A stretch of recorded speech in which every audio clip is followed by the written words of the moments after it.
Salut à tous, c'est Etienne, j'espère que vous allez bien et que vous avez passé une bonne fin d'année. On est exactement le 16 janvier au moment où je tourne cette vidéo, donc bonne année et mes meilleurs vœux à toutes les personnes qui regardent ce contenu. Bon, ça faisait un petit moment que je vous avais pas donné de nouvelles, mais il s'est passé tellement de trucs dans ma vie et celle de Rhodes ces 2 derniers mois que j'ai pas eu d'autre choix que de mettre en pause la création de contenu. Bien évidemment, je vais vous raconter tout ça dans les moindres détails. Bon, déjà ça me fait un petit quelque chose parce que c'est la dernière fois que vous me verrez tourner une vidéo dans ce décor, puisque j'ai pris la grande décision de déménager à Paris après 1 an et demi de bons et loyaux services envers Strasbourg. Je vous raconterai tout ça à la fin, mais je vous rassure, il y aura toujours plein de vidéos. Déjà, bienvenue à celles et ceux qui nous ont rejoints entre temps. Moi, je suis Etienne, le fondateur de Rhodes, qui est une agence de publicité spécialisée dans l'e-commerce. Et au moment où je tourne cette vidéo, eh bien, on se rapproche dangereusement des 6000 abonnés sur la chaîne. Ça monte doucement mais sûrement, mais on ne lâche rien. Dans cette série qui s'appelle le rendez-vous du SMMA, je vous raconte les coulisses d'un développement d'agence depuis le tout début de notre histoire, avec le moins de filtres possible. L'idée c'est que vous appreniez des choses et que vous puissiez potentiellement les répliquer de votre côté. Il me semble que c'est le 15e épisode que je tourne, et entre le tout premier que j'ai posté sur ma chaîne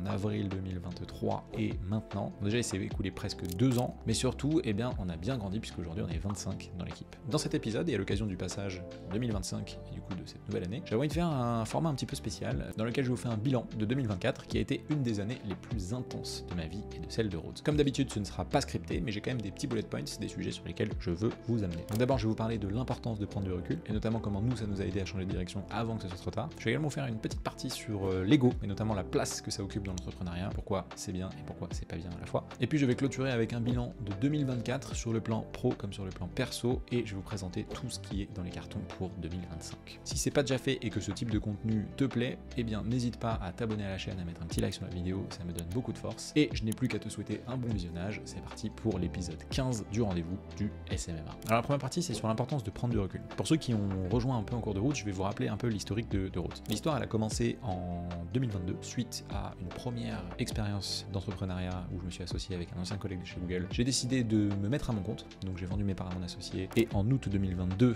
je me suis mis en freelance, et donc j'ai commencé à poster sur LinkedIn pour aller chercher des nouveaux clients, etc. Donc j'avais en tête de créer Rhodes, mais du coup je me suis donné quelques mois pour préparer, 4 mois en l'occurrence, j'ai signé des nouveaux clients, j'ai préparé le site, j'ai recruté les premières personnes, etc. Et donc début 2023, donc en janvier, j'ai lancé officiellement Rhodes. Donc au départ on était 5, je me souviens même d'ailleurs de notre premier kick-off qui a eu lieu début janvier il y a 2 ans dans un magnifique espace qu'on avait loué à Paris. Et donc on a démarré sur un positionnement super niche qui est Facebook Ads, donc vraiment la publicité que Facebook pour les e-commerçants. Donc ça nous a porté pendant les premières années, on a eu tout de suite de l'attraction parce que je postais du contenu sur LinkedIn principalement. Donc on a évolué, on a signé de plus en plus de clients, et au fur et à mesure on est passé de Facebook Ads à Social Ads puisqu'on a intégré TikTok, Snap, Pinterest et tous les autres leviers sociaux. On a eu quelques petites galères comme notamment le churn qu'on n'avait pas anticipé. En fait on avait beaucoup de marques qui bossaient avec nous, mais on en avait tout autant qui partaient, et ça donc c'est un sujet sur lequel on a énormément travaillé. On a quand même réussi à clôturer la première année avec une équipe de 10 personnes et surtout un chiffre d'affaires de quasiment 500 000 €, donc on était assez contents, et on a frôlé la barre des 1 million € de chiffre d'affaires annuel, donc en projeté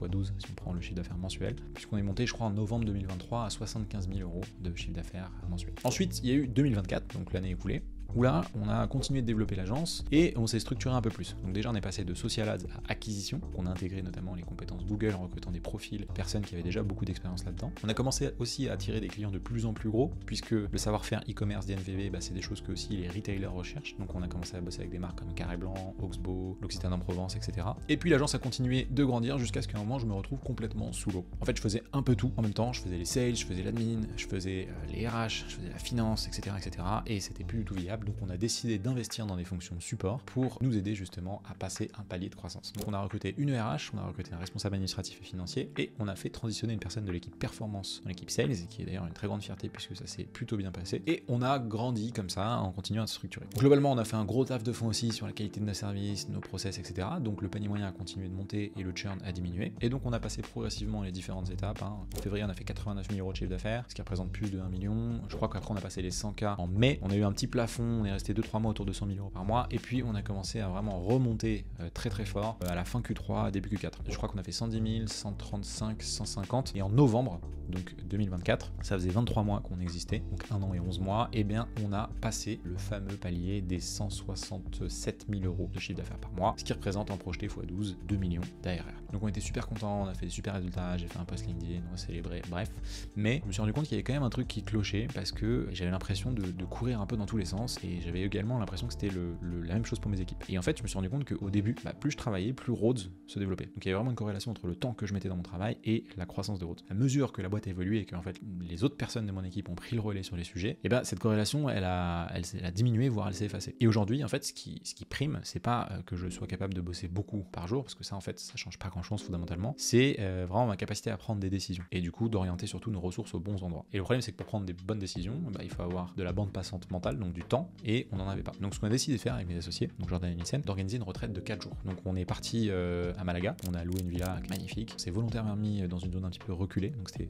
80 km au sud de Malaga pour être précis. On avait une vue, bref, c'était trop bien. Et ce qu'on a fait, c'est qu'on a coupé tout. Pas de meeting, pas de notification, pas de rendez-vous client, on a coupé nos téléphones, etc. Et on s'est vraiment posé en disant, ok, il faut qu'on analyse ce qui s'est passé en 2024, il faut qu'on planifie 2025. Avant de partir, j'ai fait tourner une enquête en interne, qu'on appelait le Pulse Survey et qu'on va maintenant faire tous les ans. Et donc pour avoir vraiment le pulse, c'est le pouls, donc le retour détaillé des équipes sur ce qui se passe en interne, parce que particulièrement en remote, c'est compliqué de savoir. Douzaine, je crois, de catégories différentes, la culture d'entreprise, le leadership, le work-life balance, etc. Et en fait, on s'est pris une grosse douche froide, même si on savait que c'était assez tendu, la note de work-life balance a été extrêmement mauvaise. Ce que ça voulait dire, c'est que les équipes avaient beaucoup trop de charge de travail et ça s'améliorait pas de mois en mois. Donc on s'est pris vraiment une claque, et surtout, moi je savais que c'était un sujet, mais je pensais pas que c'était aussi important. Donc on s'est dit, ok, premier sujet, on garde ça en tête, on va voir comment on traite ça. Et là, on a commencé à faire des calculs, donc on a passé beaucoup d'heures à faire ça, des projections sur combien on veut faire à 2025, 2026, qu'est-ce qui nous intéresse vraiment, etc. On s'est rendu compte donc déjà que nous, notre objectif numéro 1, c'est pas forcément de faire de la croissance, c'est de faire de l'EBITDA. L'EBITDA, c'est la marge, hein, donc c'est est-ce que ton business est rentable. Et en fait, en planifiant sur 2 ans, là on s'est pris une deuxième claque. On a vu que si on continuait sur la trajectoire sur laquelle on était, non seulement on allait continuer de tirer sur l'équipe, mais pour atteindre notre objectif, qu'on s'est fixé à 2 ans, à horizon 2 ans, de faire 2 millions d'EBITDA, on aurait dû tout multiplier par 5. Le nombre de salariés, le nombre de clients, le chiffre d'affaires, etc. Et donc en tirant les calculs, on s'est rendu compte qu'en fait ça faisait une boîte avec 120 personnes, avec 250 clients et avec 10 millions d'euros de chiffre d'affaires. En 2 ans, autant dire que c'est très compliqué, et même si c'est faisable, en fait, c'est pas du tout la direction dans laquelle on voulait aller. Et surtout, ça aurait créé énormément de bordel. On est en remote, donc va gérer 120 personnes en remote, déjà 25, c'est compliqué. Les efforts commerciaux qu'il faut déployer pour aller chercher 250 clients, c'est monstrueux. Et surtout, en fait, déjà à notre échelle, on avait un sujet on a trop de clients par personne. Donc on s'est dit, ok, ça va pas, il faut vraiment qu'on change de direction. Et à ce moment-là, on a pris des décisions qui sont assez radicales sur la trajectoire qu'on voulait donner à la boîte. Donc je vous donne un peu plus de détails juste après. Mais ce qui est intéressant, c'est que tout ça, cette réflexion, moi j'observe qu'elle ne se serait jamais produite si on n'avait pas pris le temps. Je suis le premier à dire en entrepreneuriat que l'action précède la réflexion, qu'il faut d'abord faire pour ensuite avoir des inputs, pouvoir réfléchir dessus et ensuite faire. Mais en fait, ça c'est très vrai les 2 premières années, ça l'est beaucoup moins quand on commence à avoir une équipe de 10, 15, 20, 25 personnes. Donc aujourd'hui, ce qui prime, c'est vraiment d'avoir de l'espace pour pouvoir prendre des bonnes décisions, des indicateurs de pilotage pour savoir si on suit cette bonne trajectoire ou pas. Et ça, c'était vraiment un changement de paradigme, que je me suis dit, en fait, si je continue à juste courir, je vais m'épuiser, je vais épuiser mes équipes, et en fait, je vais envoyer la boîte dans le mur. Donc j'étais très content qu'on ait fait cette retraite, et du coup, ça nous a amené à des décisions. On fait une très bonne transition pour la deuxième partie de cette vidéo. Donc pour rappel, fin novembre, on fait 167 000 euros de chiffre d'affaires par mois. Et donc on se dit, décembre, on va pouvoir continuer, faire un énorme mois scaler. Moi, je m'étais mis un objectif perso qui était d'atteindre 200 000 euros par mois de chiffre d'affaires avant la fin de l'année 2024. On s'est posé la question en novembre de est-ce qu'on le fait ou pas? Est-ce qu'on continue et on force pour le faire? Et en réalité, je pense que en toute transparence, on aurait pu en signant tout n'importe quoi, des nouveaux clients, des audits, des trucs, des petits clients, bref, entre guillemets, en faisant du sale. Je sais pas si c'est la bonne dénomination, mais vous avez compris. Mais je pense que si j'avais fait ça, et bien en fait, j'aurais envoyé l'agence dans le mur. Parce qu'il y a un truc qui est assez important, c'est que les agences, en fait, elles ne jurent que par le MRR ou le chiffre d'affaires mensuel, mais c'est pas du tout une métrique qui reflète la santé d'une entreprise. Contrairement à un SaaS, en fait, c'est ta capacité à aller chercher de plus en plus de chiffres, parce que les SaaS, en fait, t'as des coûts fixes qui n'augmentent pas proportionnellement à ton chiffre d'affaires, tandis que dans les agences, en fait, vu que c'est un business model d'humain, c'est pareil dans le conseil, c'est pareil dans tous les métiers de service, en fait, plus ton chiffre d'affaires augmente, plus ton nombre de salariés doit augmenter. Sauf que tu peux pas scaler aussi vite, parce que tu as tout un aspect humain, tu as du recrutement, de la formation, de la culture, etc. Et donc c'est presque dangereux de scaler trop vite, et c'est encore plus dangereux de piloter son entreprise que au chiffre d'affaires mensuel. Donc j'ai mis 2 ans à me rendre compte de ça, mais maintenant je m'en suis rendu compte. Et donc pourquoi ça reflète pas la santé d'une agence? Et parce que tu peux faire beaucoup de chiffres en signant plein de petits clients, et faire zéro marge et en surstaffant tes équipes, et du coup in fine être pas du tout rentable, mais donner l'impression que oui, ta boîte elle se développe. Et en fait, ce qui reflète vraiment la santé d'une agence, et c'est notamment pour ça qu'on a pris une décision assez radicale, c'est l'EBITDA. Donc l'EBITDA, en gros, c'est ton résultat avant impôt. Mais l'EBITDA, ce n'est pas la seule métrique, et moi du coup j'en ai une deuxième que j'ajoute, qui est un peu, qui agit comme garde-fou, c'est la rétention salariée. La rétention salariée, c'est en gros combien de temps les gens restent chez toi. Tu peux le calculer aussi en pourcentage de turnover, quel est le nombre moyen de personnes qui quittent ta boîte tous les X mois ou tous les X années. Donc en fait, pour augmenter ton EBITDA, ce qui est la différence entre ce que tu factures et ce que tu dépenses, et tu peux soit tirer sur tes salariés en leur mettant plus de clients par exemple, mais pas en recrutant plus, soit augmenter tes prix. Mais t'as pas d'autres options. Et en l'occurrence, si tu tires trop sur tes salariés, au bout d'un moment, ça craque et ils vont se barrer. Et c'est pour ça que moi je mets ce deuxième indicateur comme garde-fou pour savoir si on arrive en fait à préserver nos talents et à faire de l'EBITDA, mais pas à n'importe quel prix. Et donc la deuxième option, qui est la seule qui nous reste à disposition, c'est l'augmentation des prix et donc indirectement l'augmentation de notre panier moyen. Courant Q4, alors qu'on était dans une phase de croissance très dynamique, suite à cette retraite, on a fait le choix de resserrer les vannes. On s'est dit que en fait on peut pas continuer dans cette direction, on va envoyer l'agence dans le mur, les équipes sont déjà épuisées. In fine, ce qui compte c'est qu'on soit encore là dans 3 ans, pas qu'on fasse juste 200 000 € en décembre. Donc on a arrêté de signer à tout va. Il y a plein de clients qu'on a stoppés dans le process parce qu'en fait ils n'étaient pas suffisamment qualifiés, c'était trop petit, il y avait un risque de churn, etc. On a augmenté nos prix, on a fait plus 50% sur la créa, plus 30% sur le média. On a surtout durci nos critères, où de base on travaillait que avec des marques qui font 1 million de chiffre d'affaires online. Maintenant on a rajouté un autre critère qui est des marques qui dépensent entre 10 et 20 000 € minimum par mois de publicité, qui nous permet de vraiment se focaliser sur des clients qui dépensent plus, donc qui nous rapportent plus et surtout qui ont un potentiel de rétention qui est beaucoup plus long. On a aussi fait un gros travail sur la partie contractuelle pour engager nos clients sur des périodes beaucoup plus longues. Maintenant on a des clients qu'on engage sur 6 ou 12 mois et donc on a plutôt fait le choix du long terme que le court terme en posant du coup les fondations pour les années à venir. Donc en revenant de cette retraite et en présentant ça à l'équipe, je pense qu'il y a eu un soulagement, c'est un grand mot, mais en tout cas il y a eu, je pense, les équipes étaient contentes de voir qu'on va dans la bonne direction et qu'on fait pas des choses par ego. Et moi ce que ça m'a appris, donc ça et plus largement les 2 années avec Rhodes, c'est que en fait dans l'entrepreneuriat il faut mettre son ego de côté et regarder les bons indicateurs. Parce que d'un côté en fait on peut très vite tomber sur le fait d'annoncer des gros chiffres sur LinkedIn, avoir plein de likes, etc. Mais en vrai, pour faire 2 millions d'EBITDA, on peut soit avoir 4 millions de chiffre d'affaires avec 50% d'EBITDA et une équipe réduite de 40-50 personnes qui sont des tireurs d'élite et qui sont épanouis parce qu'ils n'ont pas 50 clients sous gestion. Ou alors tu peux faire 10 millions de chiffre d'affaires avec 20% d'EBITDA, c'est le même résultat. Mais du coup il te faut 120 salariés et donc ils sont pas forcément bien payés, c'est le bordel parce que t'as grossi trop vite, etc. T'as énormément de clients donc t'as beaucoup de problèmes à gérer. Et personnellement moi je préfère la première option, donc faire le choix de la qualité plutôt que de la quantité. Et donc pour revenir sur l'ego, moi ça m'a appris à mettre mon ego de côté et en fait ce que ça m'a appris également c'est que l'ego c'est vraiment pas un bon indicateur pour prendre des décisions. Si tu fais quelque chose dans l'entrepreneuriat parce que tu as envie d'avoir raison ou tu as envie que les gens te disent bravo, très souvent c'est une mauvaise idée et c'est souvent l'inverse de ce qu'il faudrait faire. Pareil pour sur LinkedIn, si on poste du contenu, moi quand je poste du contenu, forcément quand je fais un post avec 200 likes je suis content, mais généralement c'est des posts qui me rapportent 0 lead. Parfois je fais des posts qui font 20 likes, ça détruit mon ego parce que je me dis putain je suis une merde. Par contre ça rapporte des leads. Et en fait il y a vraiment une dichotomie entre ce que les gens valorisent, tu vois, et ce qui te rapporte du business. Les gens ils aiment les boîtes avec beaucoup de salariés,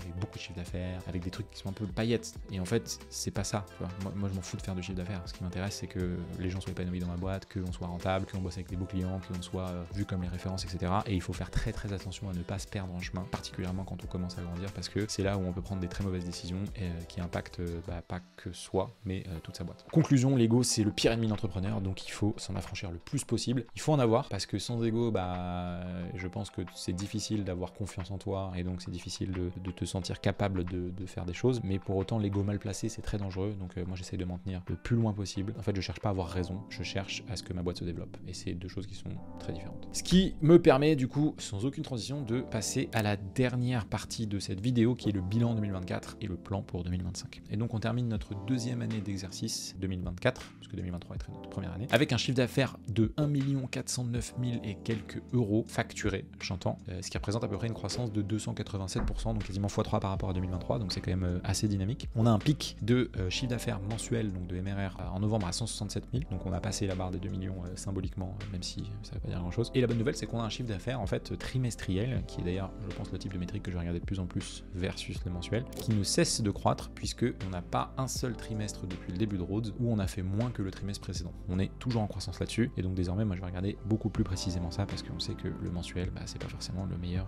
indicateur. Côté rentabilité, on finit avec un EBITDA qui a fait x2 en volume, donc en valeur absolue, on a 2 fois plus cash que l'année dernière, mais en pourcentage, ça a diminué. Pourquoi? Parce que on est autour de 25% là sur la fin de l'année, pas le bilan global, mais c'est à peu près là que ça se situe, versus 31% je crois l'année dernière, ou 35%, je sais plus. Pourquoi? Parce que en fait on a une année d'investissement, on est en croissance, donc on recrute beaucoup, et on a aussi ajouté des fonctions support, donc c'est des fonctions qui coûtent de l'argent mais qui n'en rapportent pas directement, etc. Donc voilà, ça me fait pas plus peur que ça, mais l'idée c'est qu'en 2025 on va aller chercher, je pense, 30-35% d'EBITDA, ce serait pas mal, sachant qu'on vise plutôt 45 et plus sur 2026. Et la grande fierté de l'année années, c'est que, des 2 dernières années, c'est qu'en fait on a un turnover salarié de 0%. Ce que ça veut dire, c'est qu'en 2 ans, il n'y a pas une seule personne qui a rejoint Rhodes qui a quitté Rhodes. Et ça, je suis très content parce que ça reflète que même si c'est pas toujours facile, même si on est en hyper croissance et que ça tire un peu sur les équipes de temps en temps, in fine, les équipes sont quand même contentes et heureuses chez nous. Pour moi, c'est primordial parce que l'agence, en fait, ça se repose sur des humains, donc voilà, très très content. On m'a demandé aussi, j'ai fait une petite story Insta en demandant vos questions, j'en ai eu plein, mais j'ai pas eu le temps du coup de toutes les trier. Il y en a une qui est intéressante, c'est on m'a demandé le plus gros échec. Et donc j'ai un peu réfléchi. Et honnêtement, j'ai pas beaucoup d'échecs sur les 2 dernières années et sur cette année particulièrement. Professionnellement, j'entends. Après, je parlerai du perso parce que en vrai, ça fait peut-être petit con de dire ça, mais tout va bien. La boîte se développe bien, l'équipe elle est top, les gens sont motivés, etc. Donc c'est assez étrange comme réponse, mais en vrai, il y a pas beaucoup d'échecs. Il y a juste un truc, je pense, qui moi a été un bon apprentissage, c'est que je pense que pendant un moment, j'étais un peu dans ma bulle, un petit peu déconnecté de ce qui se passait sur le terrain, et du coup, j'ai pas forcément été assez à l'écoute. Et il y a eu 2-3 fois où il y a eu des signaux d'alarme qui ont été remontés par les équipes, genre les gars là c'est trop, les gars ça fait plusieurs fois qu'on remonte les trucs, etc. Et je pense que c'est un peu un des risques du remote, c'est que c'est difficile de savoir quand ça va pas forcément. Comme je disais tout à l'heure, quand on s'est pris une claque avec le work-life balance, on s'est dit ok, waouh, je pensais pas que c'était aussi vénère. Donc je vous rassure, hein, tout va bien, on en a parlé depuis, on a mis en place des actions, et 2025 ça va aller beaucoup mieux. Mais c'est vrai qu'on a eu des pics, particulièrement sur Q4 où c'était intense. Je pense que je n'y suis pas pour rien. Donc je dirais que ça c'est un peu un échec dans le sens où j'aimerais bien que en fait on puisse croître très rapidement tout en ayant des équipes qui arrivent à avoir un équilibre vie pro perso qui est quand même bon. Donc je sais que c'est utopique, mais on va faire pour et on va mettre en place plein de choses pour que ce soit le cas. Côté perso, moi je suis assez content de mon année. Je m'étais fixé sur LinkedIn pour objectif d'atteindre 25 000 abonnés. J'ai fini à 20 000, donc c'est pas atteint mais c'est pas trop mal. Je voulais faire 10 000 abonnés sur YouTube, je suis pas loin des 6 000, donc c'est lent. YouTube c'est très très lent. J'ai de plus en plus de bons retours et ça nous apporte de plus en plus de leads. Donc je crois que c'est 13 ou 14% des leads cette année, ce qui est pas dégueu. Je m'étais aussi fixé pour objectif de créer un podcast et notamment e-commerce en France. La bonne nouvelle c'est que j'ai lancé 2 podcasts. J'en ai un sur le e-commerce sur lequel j'ai publié 13 ou 14 épisodes qui cumulent à peu près 10 000 écoutes au 10 000 vues, ce qui est pas mal. Et j'en ai lancé un deuxième perso sur lequel j'ai pas beaucoup communiqué qui s'appelle Entrepreneur Run, qui est un petit format dans lequel à chaque fois que je vais courir, je cale un petit run, je prends un micro et je parle d'un sujet, une réflexion que je peux avoir, philosophique, économique, etc. Donc c'est pas énorme, mais j'ai quand même quelques petites écoutes, des retours, etc. Et donc ça, je suis assez content. Et puis en parlant de course, c'est bien un de mes plus gros objectifs, c'était de courir le marathon en moins de 4 heures. J'ai fait 2 marathons cette année, un semi-marathon, 2 marathons et 2 10K. Et j'ai couru plus de 1700 km en entraînement, donc c'est beaucoup. Et en fait, mon premier marathon en mars, c'est ça qui m'a motivé à courir aussi intensément. J'ai fait un score dégueulasse parce que j'ai fait 4h53. J'ai explosé en route. Enfin bref, c'était horrible. Et donc je me suis entraîné toute l'année et j'ai fait mon marathon à Pise le 15 décembre. Et je l'ai fini en 3h48. Et ça, je suis assez content parce que c'est pas un score athlétique, mais c'est bien. Objectif, c'est de passer sous les 3h30 cette année. Donc ça, je suis assez content. Voilà, globalement, c'était une bonne année. Le petit point, je pense, un peu difficile, c'est que j'ai amélioré mon équilibre vie pro perso. J'arrive à couper plus tôt. Je bosse quasiment jamais les samedis. Je passe beaucoup plus de temps avec ma compagne et mon fils. Mais c'est pas encore ça. Que mes équipes comme moi, je pense qu'on a un sujet là-dessus. Et donc j'aimerais bien pour 2025 arriver à être moins dans le rush et plus dans l'anticipation. Ce qui n'est pas facile quand on a une boîte qui croît aussi vite. On va voir comment ça se passe. Pour 2025. Donc la semaine dernière, on est parti en séminaire. J'ai réuni toute l'équipe à Marrakech. C'était trop bien. On a fait du quad dans le désert. On a fait des dîners-spectacles qui ont fini en soirée dansante. C'était assez marrant. On avait une villa qui était magnifique avec une piscine. On faisait des repas qui nous étaient servis par le personnel au bord de la piscine. On a fait des cache-cache.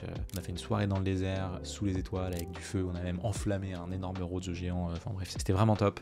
Une petite parenthèse de fin d'année pour célébrer les 2 ans de Rhodes. Mais on n'a pas fait que s'amuser évidemment. J'en ai profité pour présenter la vision pour 2025. Et donc le mot d'ordre de l'année 2025, c'est moins mais mieux. Pour toutes les raisons que j'ai exposées tout à l'heure, en fait, on s'est rendu compte que c'est pas forcément en courant plus vite qu'on allait aller plus loin. Parfois, il faut savoir monter sur un vélo. Je sais pas si c'est la meilleure analogie, mais vous avez compris l'idée. Donc on a quand même un objectif de CA qui est ambitieux, mais on veut pas le faire à n'importe quel prix. Donc on veut travailler principalement sur le panier moyen, sur la rétention pour croître sainement, indirectement sur les EBITDA. Donc on va avoir un focus particulier là-dessus, notamment sur les grands comptes, ce qu'on appelle les tiers 1, donc c'est la typologie de comptes qui sont les plus intéressants pour nous. Et donc on a mis des objectifs qui sont chiffrés, je vous les donner. Donc chiffre d'affaires, on veut atteindre quand même 3 millions, 2 millions pour le média, 1 million pour la créa, donc ce qui fait x2 par rapport à ce qu'on a fait cette année, un peu plus de x2, c'est quand même dynamique. En termes de NPS, donc on veut rester au-dessus de 90, 90, sachant qu'on a fini à 90 sur l'année 2024, c'est vraiment une bonne moyenne. En termes de churn, on aimerait bien descendre autour des 5%, là on est plutôt autour des 7-8% ces derniers mois, ce qui est pas mal, mais c'est encore un peu élevé à mon goût. Et panier moyen, du coup, on veut passer de 2005 à 3000 sur le média et de 3000 à 3005 sur la créa, et c'est pour ça notamment qu'on a augmenté nos prix. Et l'idée derrière le panier moyen, c'est ce que je vous ai expliqué tout à l'heure, ou j'ai expliqué d'ailleurs dans d'autres vidéos, c'est que moi j'ai un objectif de rentabilité par personne, mais du coup ça m'importe peu de savoir que on atteint l'objectif de rentabilité avec 10 clients ou avec 3. Ce qui m'importe, c'est juste que l'équation économique soit bonne. Donc plus on a des clients qui dépensent et plus c'est des gros clients, moins on a besoin d'avoir de clients par performance manager, et donc moins ils sont sous l'eau, et puis ils peuvent faire du travail de qualité. Donc c'est un cercle vertueux. C'est juste difficile d'atteindre cet état-là parce que ça demande d'être en capacité de signer des gros clients, et donc ça demande d'être une agence qui est reconnue. On a aussi du coup présenté des roadmaps par pôle. Je vais pas vous les faire parce que c'est assez long, mais ce que j'ai demandé pendant le séminaire, c'est à chaque responsable de pôle de présenter en gros le plan d'action pour l'année à venir, donc par trimestre. Et donc on a une présentation sales, content, média, créa, finance et RH. Donc on a globalement tout ce qu'on va faire sur l'année à venir. Et j'ai également détaillé le plan d'investissement et de recrutement. Donc investissement, il y a plein de choses qui sont prévues. On va faire des événements, on va faire du SEO, on va accélérer sur la partie podcast, on va potentiellement faire un petit peu de presse également. Donc ça va être assez nouveau chez Rhodes. Et on va recruter aussi une quinzaine de personnes. Donc moi j'ai prévu, là on est 25, que fin d'année on sera à peu près une quarantaine, principalement sur des fonctions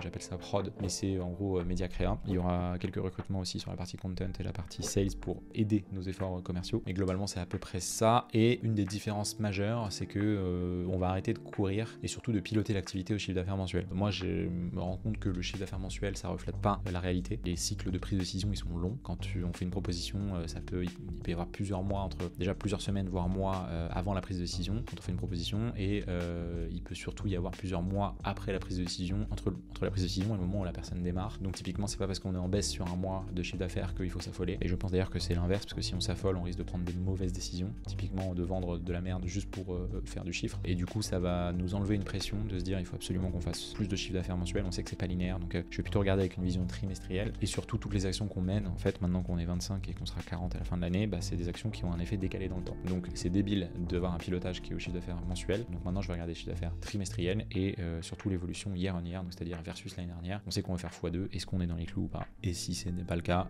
pourquoi. Donc côté contenu, j'ai pris pas mal de résolutions et il va y avoir un petit peu de changement. Donc déjà la saison 2 du podcast de D2C va arriver et elle sera exclusivement en présentiel. En fait je me rends compte que le contenu est beaucoup plus quali et c'est sympa de recevoir des personnes dans un studio. Donc j'ai un petit studio à Paris dans le 17e qui est vraiment cool, j'ai tourné 2 épisodes dedans où je vais pouvoir aller régulièrement. Côté YouTube, j'ai fait un petit coaching qui m'a fait prendre conscience du fait que j'étais un peu aussi dans la hamster wheel, donc c'est-à-dire je courais mais pas dans la bonne direction, parce qu'à un moment je postais 2 à 3 vidéos par semaine, ce qui est beaucoup trop, et en fait les vidéos elles faisaient pas beaucoup de vues. Et donc l'idée c'est plutôt que de faire plein de trucs mal, je vais plutôt faire moins de choses mieux. Donc vous voyez, moins mais mieux, ça s'applique aussi à mon contenu. Et donc l'idée c'est de sortir plutôt une vidéo par mois avec un contenu beaucoup plus quali, beaucoup plus travaillé et un peu plus qui s'adresse à plus de personnes. Et en fait tous les 3 mois, donc il y en aura 4 par an, sortir une vidéo sur notre cœur de métier qui sera un peu une sorte de lead magnet. Donc là on a préparé déjà une vidéo masterclass qui va arriver, on a vraiment mis beaucoup d'énergie dedans, dans le tournage, dans le script, etc. Et on va aussi payer un illustrateur, un monteur pour le faire. Et moi j'aimerais bien que ces vidéos elles allaient faire plusieurs centaines de milliers de vues pour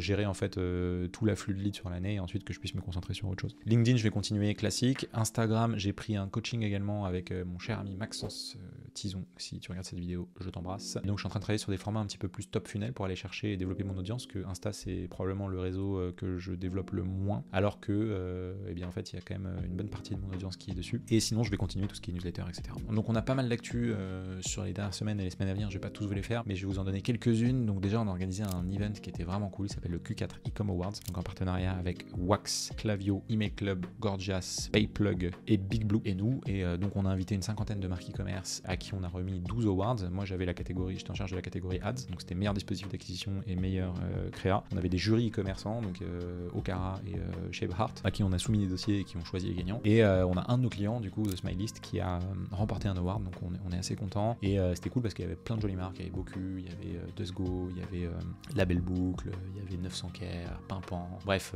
toutes les marques e-commerce qu'on connaît. Et du coup c'est la première édition qu'on faisait, c'est plutôt bien passé. Peut-être on va la reconduire l'année prochaine. Il y a aussi une grosse nouvelle nouvelle, c'est qu'on a officiellement intégré le programme d'accompagnement d'agence Meta. Et donc ça fait un petit moment qu'on se battait pour ça et c'est enfin arrivé. Et donc ça veut dire qu'on a une équipe maintenant dédiée à Paris qui va nous suivre parce qu'on fait partie des agences qui ont les plus grosses croissances en France sur la partie Meta, parce qu'on dépense beaucoup sur Meta pour nos clients. Et donc moi j'ai eu un petit cocktail fin décembre où j'ai été invité pour justement nous présenter le programme, etc. On a bu du champagne, on a rencontré d'autres agences, bref c'était intéressant. Et la petite stat sympa, c'est qu'il y a seulement 35 agences en France qui sont gérées par les équipes à Paris. On en fait partie, donc ça c'est vraiment une grande victoire. Et du coup on a aussi, et ça c'est la top nouvelle de janvier, je suis autorisé à communiquer dessus maintenant puisque la com a déjà été faite, on a un client qu'on accompagne depuis le début, qui a commencé avec nous, qui était assez petit et maintenant qui a bien grandi, il s'appelle The Smileyst, qui va passer sur Qui veut être mon associé. Donc c'est une première pour nous. On a des clients à qui on bosse et on a bossé qui étaient passés sur Qui veut être mon associé, mais on n'avait pas encore eu de clients qui passent sur Qui veut être mon associé pendant qu'ils sont clients chez nous. Enfin si on avait, mais sur la créa uniquement, là c'est sur le média aussi. Et donc c'est assez intéressant parce qu'on a tout le dispositif qui arrive, on a les coulisses de comment ça se prépare, etc. Peut-être que je ferai une vidéo dédiée sur